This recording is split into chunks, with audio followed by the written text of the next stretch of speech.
Boa noite, pessoal. Dia 15/9, conforme prometido, 19h30. Exatamente às 19h30. Um assunto que tá em pauta aí, que é a holding. E muita gente tem dúvida hoje nos nossos convidados. Nosso convidado, o Dr. Otávio, já está com a gente aí faz tempo, né? Ele acompanha a gente em todas as... Boa noite, né? Tudo bem, doutor Otávio? Boa noite, Marcel. Eu tô bem, jóia? graças a Deus. E você, como vai? Bem, graças a Deus também. E nós trouxemos a doutora Karina. Ela pede para não chamar ela de doutora, mas ela é, né, advogada. A gente vai tirar essa...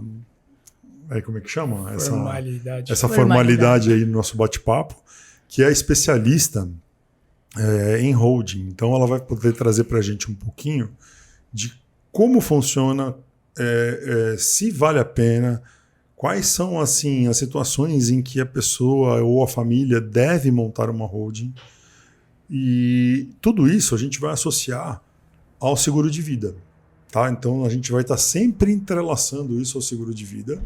E depois a gente vai voltar um pouquinho para falar sobre a reforma tributária, porque tudo isso está ligado à reforma tributária também. Então eu vou passar a palavra para a Karina. Karina, conta um pouquinho de forma breve quem é você, né? Sua formação e tudo mais, para que as pessoas possam entender. E eu acho que você já pode entrar no assunto aí da holding, para que as pessoas possam, de novo, eu quero que todo mundo, do A ao Z, todo mundo entenda o que é uma holding.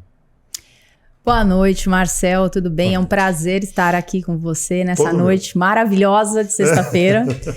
Boa noite também ao Dr. Otávio. Boa noite, pessoal que está aqui assistindo, prestigiando o Insta do Marcel. Meu nome é Karina Jabbour. Depois, se quiser deixar o seu canal... claro. Você sim. Faz o seu merchan aí. Pode também, deixar, né? pode deixar. As pessoas possam acessar. Faz o jabá. Meu nome é Karina Jabbour, então, para quem não me conhece, eu tô aqui no Instagram como @KarinaJabbour. Também tenho um canal no YouTube, @KarinaJabbour.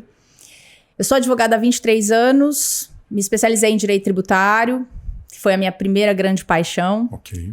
Depois eu entrei nessa seara do planejamento patrimonial e sucessório. Eu gosto mais de falar sobre planejamento patrimonial e sucessório do que especificamente de holding. Tá. Porque a holding é uma das ferramentas. E ele está totalmente ligado ao seguro de vida, né? Tudo, você vê justamente. Que a gente acabou conseguindo conciliar isso justamente porque a pauta é a mesma, né? Exatamente. Por isso que eu prefiro dizer que eu sou especialista em planejamento patrimonial e sucessório, ao invés de dizer que eu sou especialista em holding.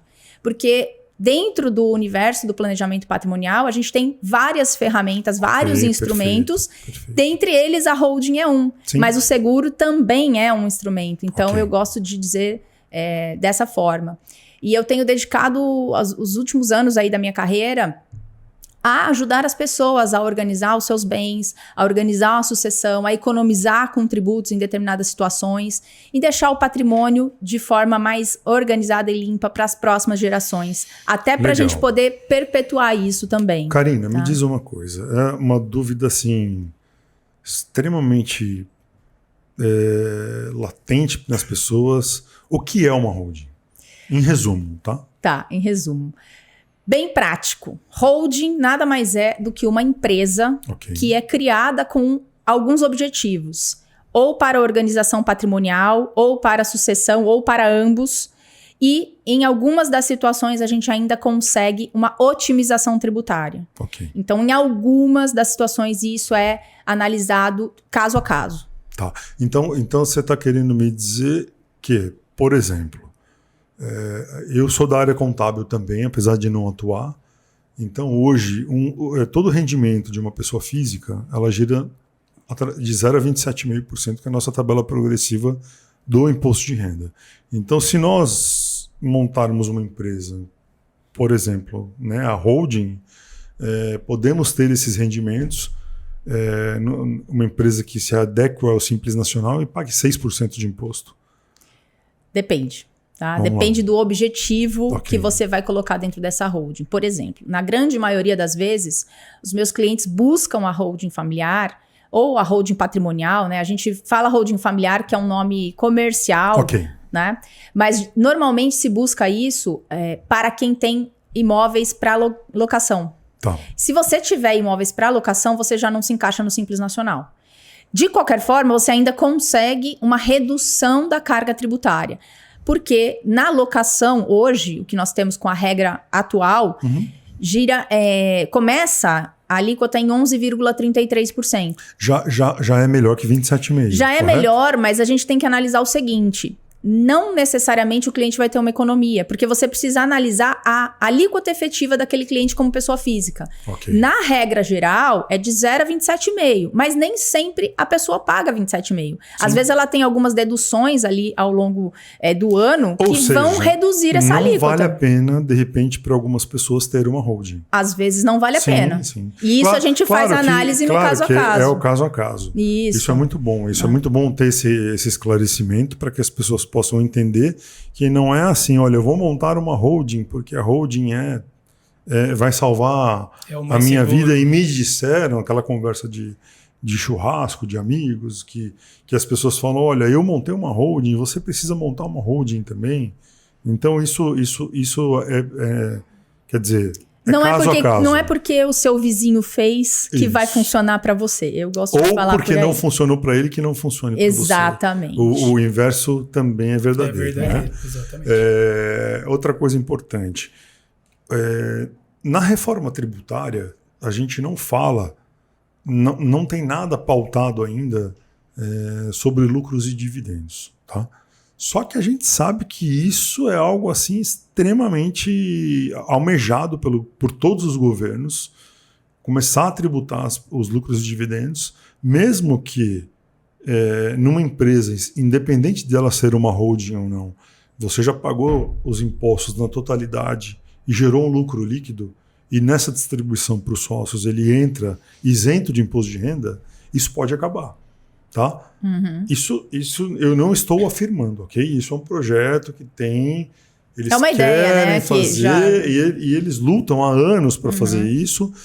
Talvez seja difícil que seja aprovada essa questão, porque, como eu te falei, seria uma bitributação, né? Já pagou, gerou um lucro líquido, e aí vem isso em formato de tabela progressiva para os sócios, quer dizer... Não valeria mais a pena ter uma empresa, quer dizer, seria muito complicado, porque ao invés de economizar, ele vai pagar mais. Né? Exatamente. E eu vejo isso até como um retrocesso, porque se nós formos pensar lá em 95, quando foi criada essa lei que isentou a tributação de lucros e dividendos, o objetivo era justamente pegar aquela receita, né, aquela parcela de dinheiro que ficava nas empresas. Porque o que o pessoal fazia? Então, eu não vou distribuir, eu vou gastar dentro da empresa. Sim. Eu vou gastar dentro da empresa, e eles não faziam exatamente isso. Agora... passaram então a não tributar, começou a ter essa distribuição para os sócios. Sim. E até teve um aumento na arrecadação na época. Vamos lá, gente, que é isento de imposto de renda. Okay? Exatamente. Porque você já pagou de novo. Você já pagou na PJ. Eu vou reformular. Você pagou os impostos na totalidade e gerou um lucro líquido. Esse lucro líquido vai ser distribuído de acordo com o número de cotas que os sócios têm, e isso entra como rendimentos isentos de tributação provenientes de CNPJ. Né? Não sei se é exatamente isso, né, que vem na declaração. Mas é isso mesmo. Exatamente. Então eu vejo, primeira coisa, né, que eu vejo isso como um certo retrocesso, porque é muito provável que a gente caia de novo nessa situação das pessoas deixarem de distribuir, né, e começarem a utilizar novamente o dinheiro que está lá na PJ. Agora, em termos de utilização da holding, isso vai depender muito, né? A gente ainda não sabe como é que vai ser esse comportamento, e em termos de economia, se a gente for pensar em termos de economia, a gente não pode analisar a sistemática do planejamento patrimonial por um único ângulo. A gente tem que analisar isso num conjunto. Então, pode ser que você tenha um sobrepeso de um lado e uma redução de carga do outro. Tá. Você vai ter, por exemplo, uma sucessão mais organizada e talvez com uma tributação menor. Por outro lado, você vai ter uma tributação maior ali. Pode ser, né? A gente não sabe. Vou te cortar um pouquinho. Karina, para uma pessoa ou para uma família montar uma holding hoje, é caro? Quer dizer, é caro que eu digo assim, a partir de quanto você recomenda que a pessoa tenha de patrimônio para que ela possa entrar nessa seara, falar, olha, eu vou montar uma holding, vale a pena para mim, porque tem um custo. né? Tem o custo do advocatício, tem o custo de contabilidade mensal, porque é uma empresa, né?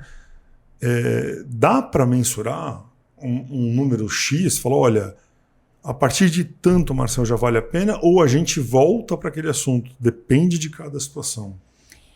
Eu prefiro dizer que depende de cada situação. Tá. Eu já estruturei projetos para uma família que tinha um único imóvel. Tudo bem que era um imóvel de um valor elevado, valor de 8 milhões de reais. Porém, era uma família que tinha uma peculiaridade específica que eles não queriam de forma alguma. Era um casal, 2 homens casados, e eles disseram o seguinte: olha, como nós não temos filhos, nós não queremos ter filhos, a gente não quer que os nossos pais assumam parcela da casa. Então, nós estruturamos uma holding. Ou seja, depende do desejo dessa pessoa também. Então, assim, desejo, dos anseios. Esse é o principal objetivo. Porém, em algumas situações, a gente já consegue verificar. Já atendi clientes, por exemplo, que tinham lá 2 imóveis, o imóvel residencial e o imóvel de lazer, uma chácara ou uma casa na praia, enfim. E queriam fazer uma holding. Só que eram pessoas que não tinham essa proximidade com uma empresa. Porque a gente não pode esquecer que a holding familiar é uma empresa. Sim, ela claro. tem as suas obrigações, você vai precisar de um contador, você não pode abandonar depois esse contador daqui uns 5 anos e falar assim, pra que eu tô pagando esse contador aqui? Eu vou deixar pra lá, já tô gastando dinheiro à toa com esse contador. Não, ele tem ele vai fazer o seu parte do objetivo. processo, exato. Sim. E você não pode deixar de ter essa responsabilidade. Ou seja, tem um custo. Então isso, tem um custo. Por isso que eu te perguntei. Até que ponto vale a pena ou não. Mas aí você já foi bem clara e objetiva e pôde mostrar e explicar para todo mundo que cada caso é um caso. Sim. Tá? Agora, uma coisa que me intriga bastante é o seguinte. Muita gente fala assim, a gente vê muito vendedor de Instagram falando assim, tire tudo no nome da sua pessoa física. Coloque tudo no nome da pessoa jurídica. Então, um questionamento até como contador eu faço assim, poxa vida, eu sou um cara correto, não devo nada a ninguém. Qual é o motivo de eu não ter nada em meu nome? Quer dizer, por que isso? Ou isso não existe? Isso é loucura? Eu acho que em algumas situações isso é um pouco de exagero, tá? O que a gente pretende quando a gente fala, olha, não deixe o patrimônio no seu nome, na pessoa física e tal. Isso não serve para qualquer pessoa também, tá? Como eu falei, se você tem lá só uma casa, talvez você possa fazer a doação dessa casa, ou talvez não seja interessante nesse momento você fazer essa doação. Agora, a ideia aqui... Eu vou te cortar só um pouquinho para a gente continuar o assunto. Por exemplo, quando a gente fala vamos proteger o patrimônio através de uma holding ou de uma empresa, tire tudo da sua pessoa física. Só que eu não respondo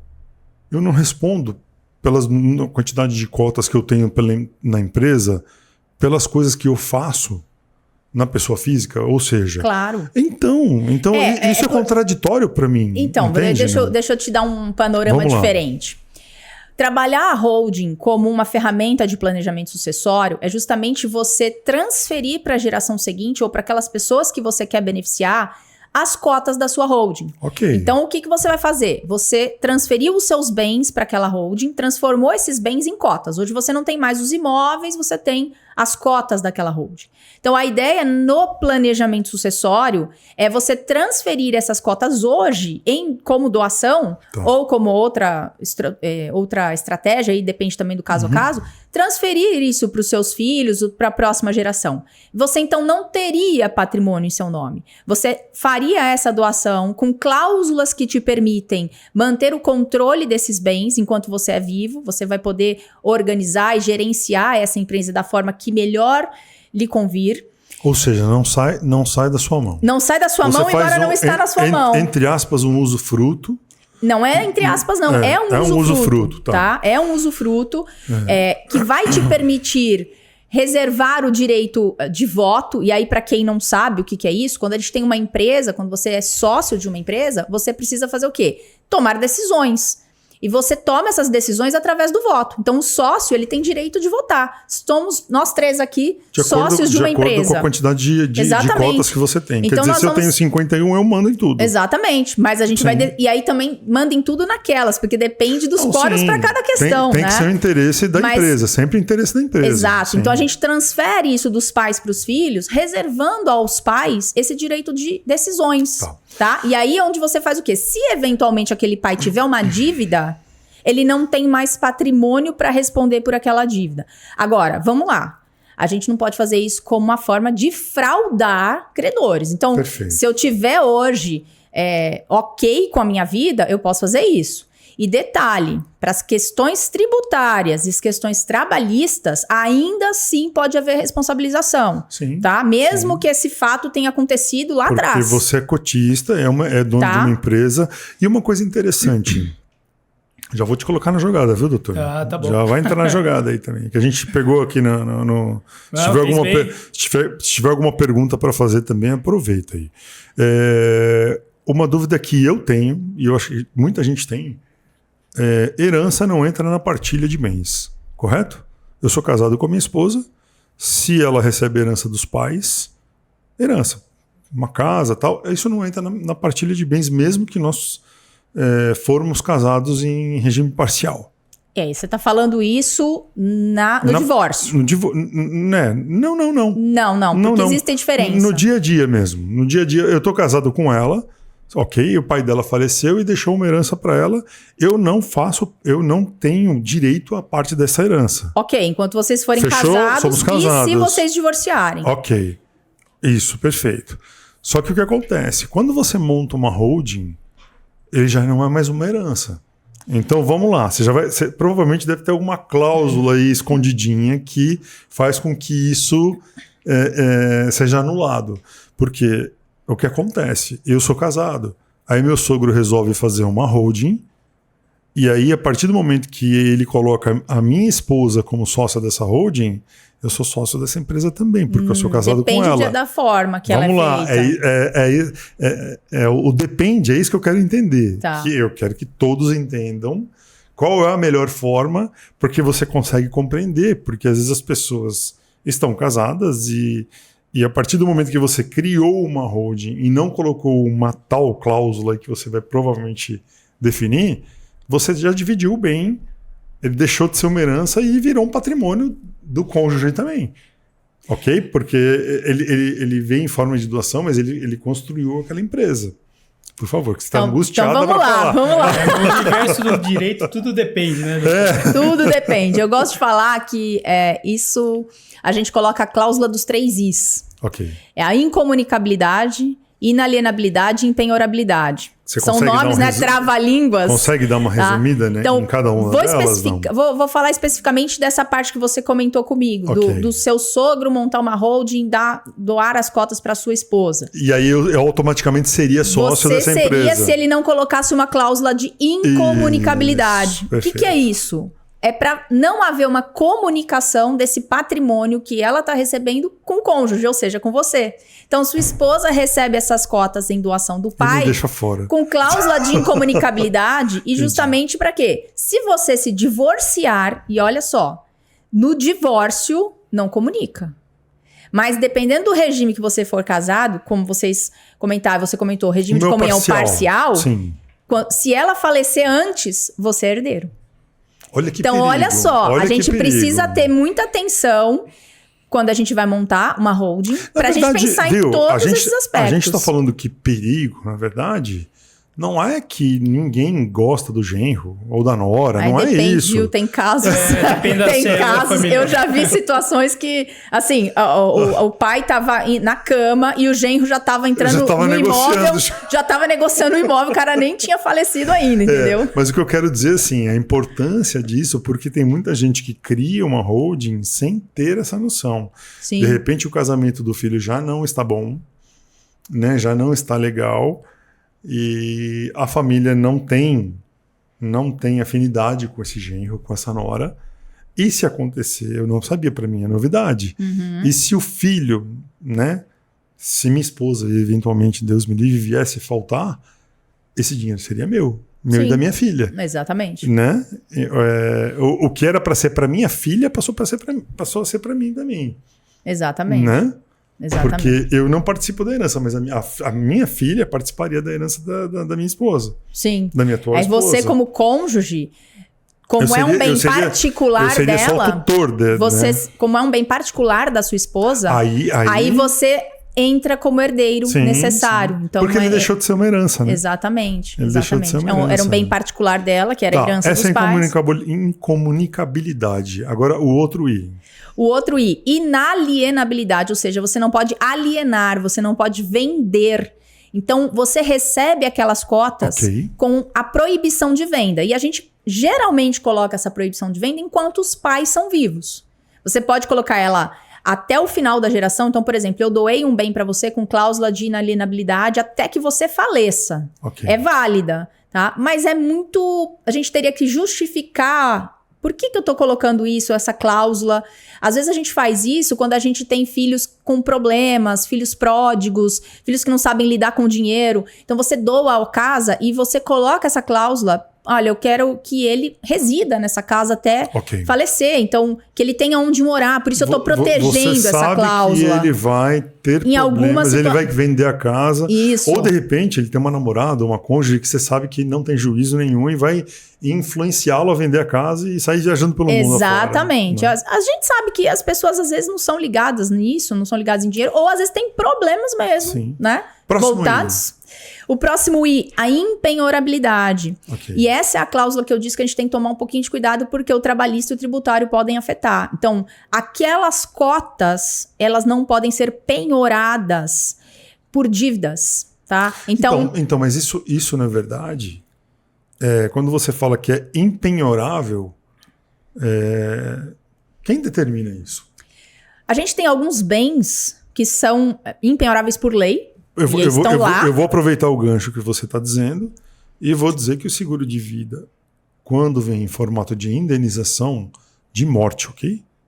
Tá? Não em vida, porque em vida, se ele vem lá uma indenização por invalidez parcial por acidente e ele recebeu lá 200 mil, ele tem uma dívida de 150, pode ser que aquilo entre em parte, não no valor total, na penhora. Mas se a família recebe... Ou, de repente, não é a família, porque o seguro de vida você não é obrigado a colocar um parente como dependente, como beneficiário. Né? Então, isso não entra na divisa. Agora, sim, isso é regra. Aonde a gente encontra essa regra que permite que eu monte uma empresa? Olha que interessante. Eu montar é o sonho de consumo de todos. Quer dizer, eu vou montar uma empresa em que é impenhorável. Quer dizer... Me dá um detalhe um pouquinho isso mais tá no assim Código de Processo Civil. Perfeito. Tá? Código de Processo Civil. A gente tem alguns bens que já estão ali elencados como impenhoráveis e tem um dispositivo específico que diz que aqueles determinados pela própria parte. Então você pode estipular a impenhorabilidade. Quem aprova isso, cara? Quem aprova? Isso. Então, não tem um tipo de... Não tem uma aprovação. Não, quando você monta... Imediata, quando você, imediata quando não você tem uma monta um contrato social, você vai elaborar o contrato social. Por exemplo, vai para a JuSesp. Um contrato social convencional. A gente registra normalmente na junta comercial. Vai para a JuSesp. A JuSesp vai fazer uma análise, ela pode barrar isso? Fala, não. A JuSesp ela não faz esse tipo de análise de cláusulas de validade ou invalidade, a não ser... Ela vai analisar a questão registral. Então, se tiver alguma coisa que vá de encontro à forma como deve ser montada aquela pessoa jurídica, aí ela pode falar, olha, você tem que... Essa cláusula aqui está desacordo. Precisa fazer um ajuste. Exatamente. Mas em questão de impenhorabilidade, não. Interessante. Tem mais algo sobre a holding que você possa alocar? Nós falamos da holding do seguro de vida. Do seguro de vida empresarial. Olha que interessante, né? Eu vou pautar aqui... Porque tem muitas empresas, independente de ser uma holding ou não, né? Tem muitos empresários que trabalham numa empresa lá e querem se blindar. Tá? Querem se blindar por quê? Porque sabem que não querem colocar um familiar que é herdeiro daquelas cotas e tudo mais. Então eles podem fazer um seguro empresarial em que os sócios... são os beneficiários e vão comprar à parte as cotas daqueles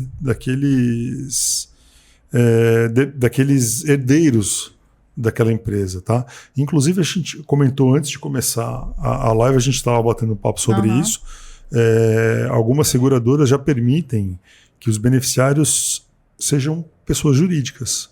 E eu achei isso fantástico, porque você colocando isso na pessoa jurídica, quer dizer, você continua com os 2 sócios, são 3, tá? E a terceira parte que seria daquela família, né? Equivalente à cota que está transmitindo. Isso, aquela parte quem vai ser dono? A própria empresa.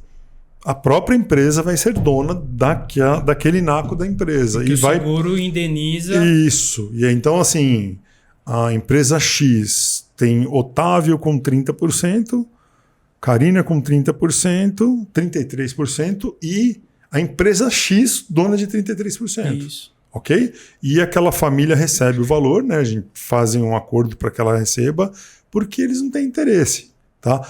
Agora sim, a questão que não deixa calar, vocês dois como advogados, pode a família falar assim, eu quero a minha parte da empresa, eu quero atuar dentro da empresa. Olha, ou tem como blindar isso? Tem como blindar. Tem como não permitir realmente que a família participe disso. Mas depende, tá? Então, vamos lá. Normalmente, a gente tem uma diferenciação entre tipos de empresa, que a gente fala de sociedades limitadas, que 95% das sociedades brasileiras, né? As empresas são limitadas. E nós temos as sociedades anônimas. Qual que é a diferença básica aqui? Uma sociedade limitada é uma sociedade de pessoas. Okay. Então, nós 3 temos lá uma afinidade, nós queremos ser sócios.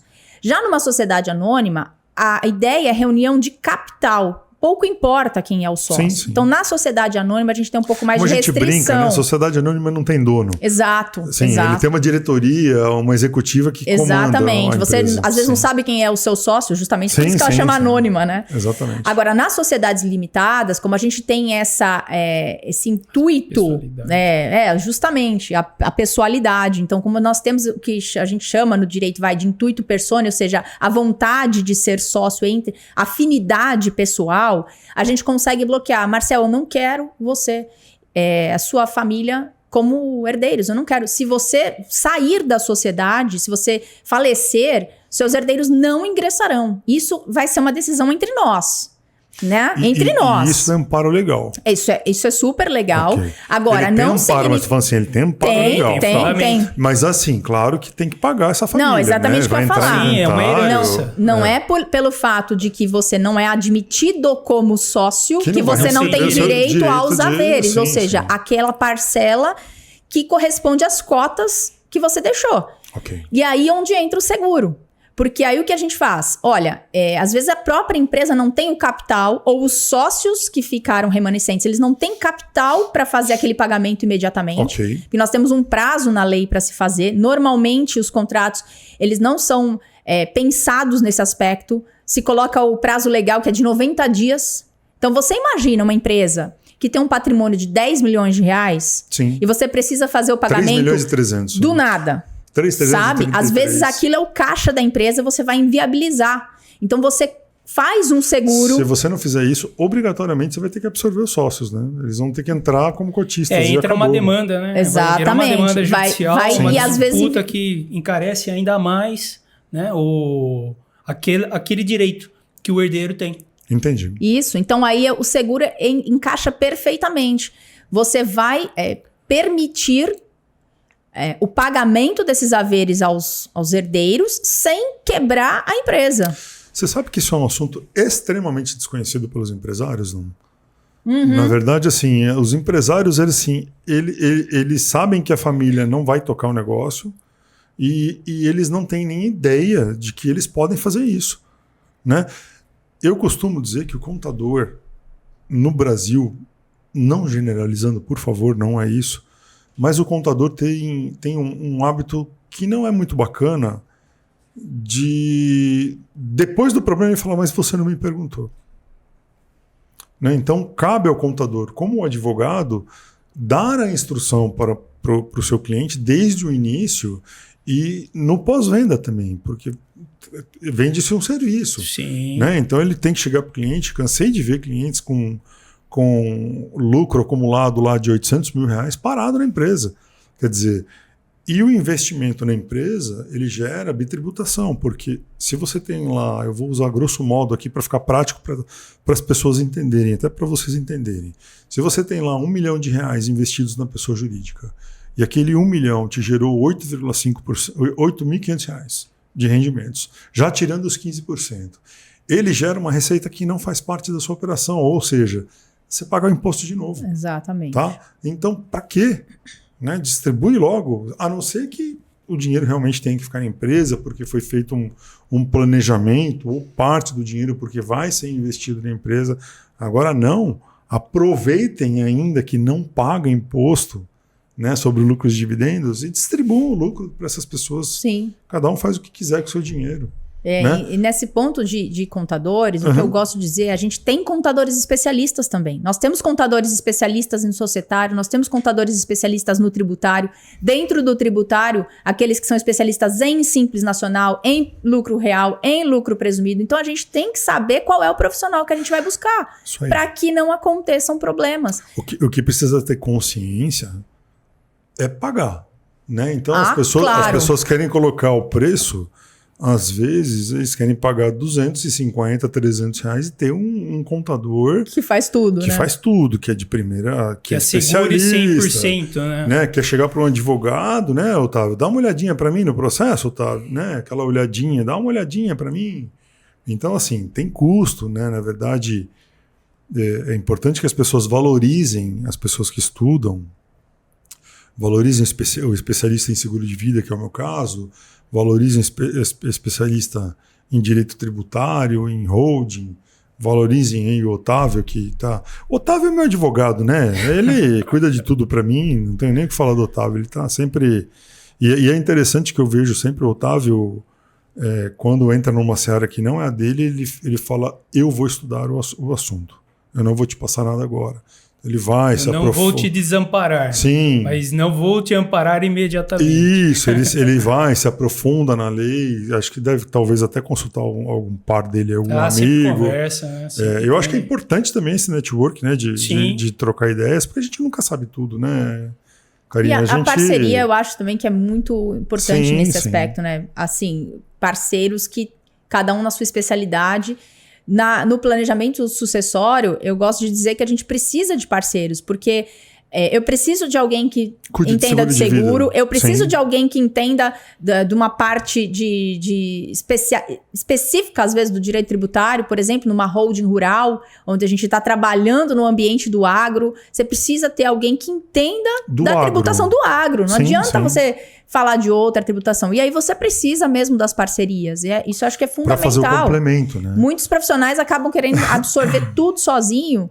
Eu vou fazer tudo, eu sei fazer tudo. E eu acho que você acaba deixando a desejar para o cliente. Fica aquela falha que no final das contas vai prejudicar o cliente e não vai atender realmente a demanda que ele te procurou, ou o pleito que ele quis fazer com você. Uma analogia é como se fosse um tecido. A gente tem que trabalhar bem a trama para que não fique um nozinho e estrague todo o tecido. O tecido tem que estar em perfeitas condições. E às vezes bela analogia. E às vezes a gente precisa de mais pessoas para operar esse tear. Né? Não adianta eu falar, Marcial, deixa comigo. Não, eu não vou fazer isso. Já tive oportunidades de falar, cliente, me desculpa, mas eu vou te indicar uma pessoa específica para esse caso. Especialista na área. Também tem que ter a humildade, né? Muito bom. Não que você não possa se especializar, mas aquele caso em específico, depende você tinha da consciência, e da... né, Karina? Você tem consciência que você não vai conseguir atendê-lo com excelência. Isso, e isso não é bom para você, porque eu sempre falo que para falar bem é difícil. É difícil. Para falar mal é rápido, né? É só todo mundo sai espalhando, né? E eu gosto muito, na verdade, assim, o meu canal é de seguro de vida. A minha especialização é de seguro de vida e eu ainda acredito que as pessoas vão poder entender um pouco mais que, assim, fazendo um comparativo assim, extremamente exagerado, se todos tivessem seguro de vida no Brasil, nós não teríamos nenhuma família passando dificuldade. Tá? Sim. Nem que temporária. Aí você me diz assim, mas uma indenização... Eu vou usar um exemplo para vocês. Eu vendi um seguro de vida em 2004, se não me engano, por uma pessoa que limpava janelas do Bradesco. E o pessoal ficou muito bravo comigo. Falou, pô, você vendeu o cara, tal, o seguro de vida. Eu falei, mas ele precisa, tal. E passaram esses 6 meses, ele faleceu. Caramba! Exatamente. E a família recebeu, não vou citar nomes, obviamente, claro. E a família recebeu uma indenização X. E eu não confrontei essas pessoas que me criticaram, muito pelo contrário, eu usei isso como um exemplo positivo. Eu falei, olha, tá vendo como a gente não pode acreditar, né? Que as pessoas... não, ele não precisa... Todo mundo precisa de um seguro de vida, né? Porque uma indenização, às vezes, de 10 mil reais para a Karina não é nada. Mas para uma família mais simples, salva a vida deles. Né? Eles vão conseguir pagar as dívidas, se reorganizam, eles têm o auxílio funeral. Muita gente não tem nem o jazigo. E os seguros de vida eles alugam durante 3 anos, quer dizer, até 3 anos você resolve o problema e tal. E as pessoas de grandes fortunas, é muito comum, eu vou falar que eu falei no podcast anterior, é muito comum falar assim, eu não preciso de seguro de vida. Eu já tenho bastante dinheiro e já é o suficiente para mim. E eu costumo, de novo, vou repetir como repeti no podcast com meu amigo Márcio, que estive, o Schumacher dilacerou seu patrimônio e o Schumacher era bilionário. Tá? Então, entendo que você tem dinheiro, compreendo que você tem essa dificuldade. Eu estou fugindo um pouquinho agora da holding, tá, Karina? Eu estou falando um pouquinho... interligado. Isso. Bem interligado. Então eu estou falando assim, os médicos, nós temos médicos hoje que trabalham com 5, 6 consultas a R$700 a consulta. Então se você pegar, ele tem uma média de R$3.000, líquido dia de faturamento. Esse cara ganha no mês bruto R$100 mil, tirando as despesas dele, sobra 50 mil. Esse cara tem despesa para 50 mil. Pouco provável que ele não tenha uma despesa que chegue a 50 mil. Se esse cara tiver um acidente e ele não puder clinicar, ele não vai conseguir pagar as contas dele. Ou ele vai consumir literalmente todo o capital que ele guardou, ele vai consumir para poder pagar as contas dele. E o valor do seguro para um cliente desse, às vezes custa encaixado lá R$1.200. Quer dizer, um dia, 2 clientes dele já deixam, vão deixar com que ele não tenha problemas futuros para que ele possa, né? Fazendo até uma conta ao inverso, né? De 50 mil, ele vai receber 48.800. É uma boa renda ainda, né? Sim, então ele investe esses 1.000, que não Otávio, um gasto, né? Para você ter uma ideia, você pode ter o DIT, que é o diário de incapacidade temporária, de até R$30 mil. Quer dizer, R$30 mil, de repente o cara tem... Claro, quando ele não está clinicando, quando ele para de sair, ele diminui um pouco a despesa dele. Né? Porque você sai, você almoça, roupa, carro, você tem todo o contexto que você tem no dia a dia que acaba aumentando a sua despesa. Mas assim, se esse cara tem um seguro e ele tem esses 30 mil, né? Ou, por exemplo, você tem lá 3 milhões de indenização por morte de qualquer causa. E aí você gasta R$1.000 por mês para ter esses 3 milhões. Me diz, quem sustenta um patrimônio com liquidez imediata com R$1.000 por mês? Exatamente. Você não limpa nem a piscina e nem o jardim de um imóvel que vai te dar liquidez imediata, tá? E a galera me pergunta sempre assim, é fácil receber indenização? Eu falo, gente, é fácil. Tá? É fácil a contratação, porque você vai contratar e você vai colocar lá... você não pode omitir informações. Tá? Teve um caso de um cliente que falou que não fumava, é uma história bem conhecida, e infelizmente, ele veio a óbito, e as redes sociais estão aí. E a seguradora puxou, e ele estava fumando charuto. Quer dizer, cortou a indenização. Sim, quebrou a cláusula do seguro. Tem que ser Sim, transparente. O princípio da boa fé. Isso, fumo. Coloca lá que fuma. Exatamente. Eles vão fazer um agravo ou vão mudar alguma coisa. Um pouco, mas está assegurado. Exatamente. É fácil receber? Também é fácil receber, desde que você coloque os documentos solicitados. Tá?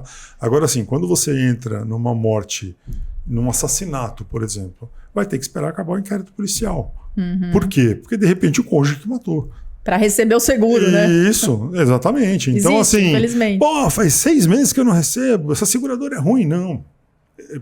É necessário. Tem um processo investigatório. É necessário que você termine a investigação. E realmente não chegou, ou chegou à conclusão que foi fulano que assassinou, não foi a esposa, não tem nada a ver, ou o beneficiário indicado não tem relação nenhuma com assassinato. Ou Isso. Né? O juiz julgando com base nas provas e condenando, acabou. A pessoa perdeu o direito do perde sinistro. Perde totalmente. Pô, você matou o cara para receber o seguro, né? E ainda se bobear, eu não sei, deve ser até processado, deve ter até uma... Ou não tem... Ele vai responder pelo crime, Exato. A própria seguradora Não. pode... Independente do crime, ele vai responder Sim. por um processo de fraude, né? Quer dizer... Sim, fraude ao seguro. Sim. E eu gosto muito de falar do seguro também pelo seguinte. Muitas vezes, para aquela família em que uma doação não foi o caso, ou que uma holding não é aplicável, a gente usa o seguro para que a família tenha liquidez para resolver o inventário. Rápido, porque o né? inventário, se você falecer deixando patrimônio, e uma coisa que as pessoas acham muito mas eu só tenho um filho, meu filho não vai precisar fazer o inventário. Não.